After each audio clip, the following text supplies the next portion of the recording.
Drones, flying machines sometimes small enough to hold in the palm of your hand, are becoming increasingly common, and that's raising concerns about safety and privacy. Smith College engineering professor Paul Voss and John Karras, director of the Spatial Analysis Lab at Smith, came in to talk about drones as the Federal Aviation Administration is preparing to issue regulations for their commercial use. And that's a question that we've been grappling with at Smith College, and Paul's really led the charge on that. But we've formed a working group this past summer to address those types of questions. Who owns the sky, privacy, what affordances of this new technology offer, but what are the limitations of those technologies? And so we're grappling with those issues right now since we're a liberal arts college. We're designed to do that. Yeah. I mean, I think it's a fantastic question. The law is pretty clear, and if you go back hundreds of years or even a century, the landowner, you own the airspace with your land, and that space was carved up in the 1926 Air Commerce Act that sliced off a piece that gave an easement to aviation interests to use that. But the space near the ground is now really being considered as a public highway at all altitudes for these newly redefined aircraft. This stuff is not too different than what hobby toys would have been. And what's changed is that the sensors and electronics have all of a sudden made these little toys useful. In other words, this little device has a camera on it and can take decent quality video.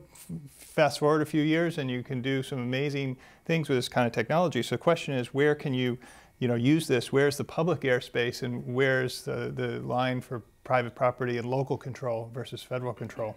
Let's talk about here. You've got a larger, what I'm thinking would be a commercial drone that somebody might use. I know roofing companies use them now to do inspections.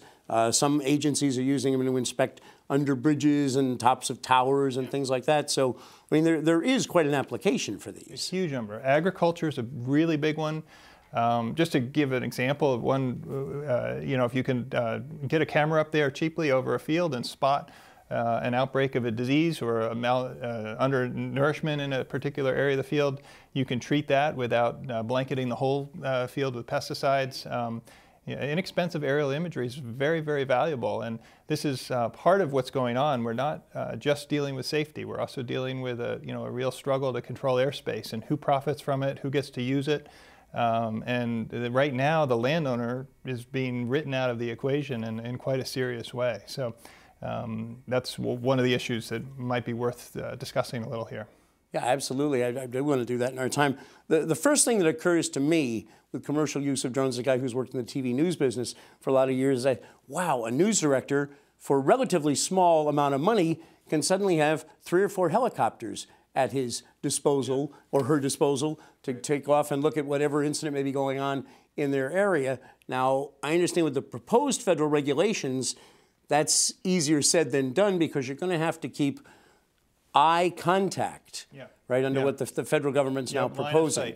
You've got to be able to see where your drone is. I can't sit in a newsroom in Springfield or Chicopee and say, go up and take a look at the train derailment in Greenfield. Right. And that's, there are different interests here. I think from a news gathering perspective, you might want to see a public highway everywhere where you could, someday sit here and fly your drones to Greenfield.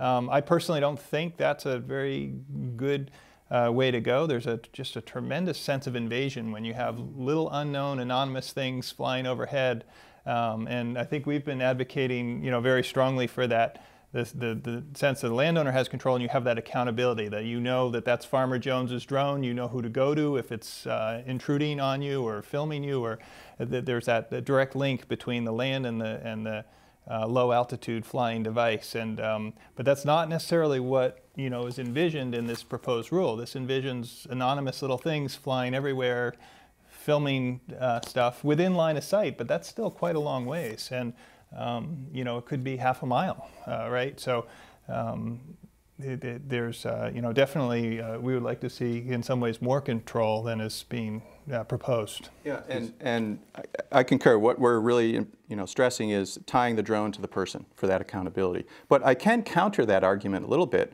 Part of our planned research down in Belize to map the coral reefs, going down there with a couple students, engineering students, is to have it be programmed for an autonomous mission. So the local organization will be flying it for us in Belize, and they'll maintain the line of sight. But we can plan that mission up here in Smith College. So we're leveraging some of the new technologies to enable our research, but doing it safely by teaching and training the folks down in Belize to enable that research.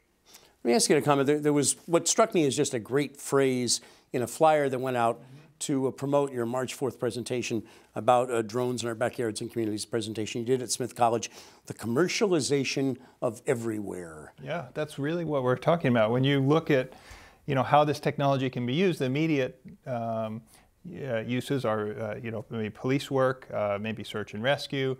Agriculture is pretty benign. I don't think that lettuce worries about getting spied on.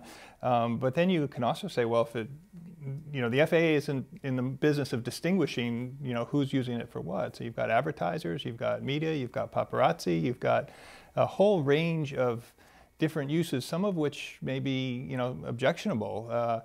And I think the notion that we can have a public highway for aircraft and even for things like this is valid at higher altitudes. It's not valid when you're talking about our backyards and patios. That's a different type of space, and I think that's the one major change that the FAA needs to recognize within this document, within the final rule, that the landowners have some say when you're talking about 20 feet above the ground, and that's not in the document now. Well, Paul Voss, John Karras from Smith College, thank you both. Yeah, thank you. Thank you, Jim.